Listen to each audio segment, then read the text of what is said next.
বিএনপির চেয়ারপারসন বেগম খালেদা জিয়ার গাড়িবহরে হামলা করে হত্যাচেষ্টার অভিযোগে চিত্রনায়ক জাহেদ খান, অভিনেতা শাহরিয়ার নাজিম জয়, সাজু খাদেমসহ ৫০ জনকে আসামি করে মামলা করা হয়েছে।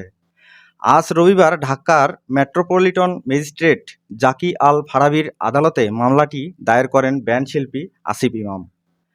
বাদীর জবানবন্দি গ্রহণ করে অভিযোগটি মতিঝিল থানা পুলিশকে এজাহার হিসেবে গ্রহণ করার নির্দেশ দিয়েছে আদালত।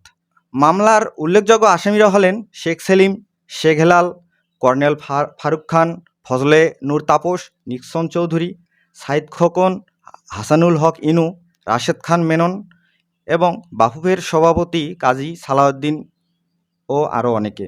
মামলার অভিযোগে উল্লেখ করা হয়েছে ২০১৫ সালের ২০ এপ্রিল নির্বাচনী প্রচারণার সময় বিএনপি কার্যালয়ের সামনে আয়োজিত পথসভায় বিএনপির চেয়ারপারসন বেগম খালেদা জিয়াকে হত্যার উদ্দেশ্যে আসামিরা অস্ত্রসহ তার গাড়িবহরে হামলা চালান।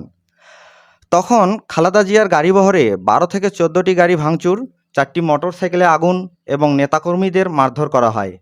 এতে খালেদা জিয়ার নিরাপত্তা রক্ষাকারীরা আহত হন। খালেদা জিয়াকে উদ্দেশ্য করে আসামিরা ইট পাথর নিক্ষেপ করলে সাধারণ পথচারীরা আহত হন।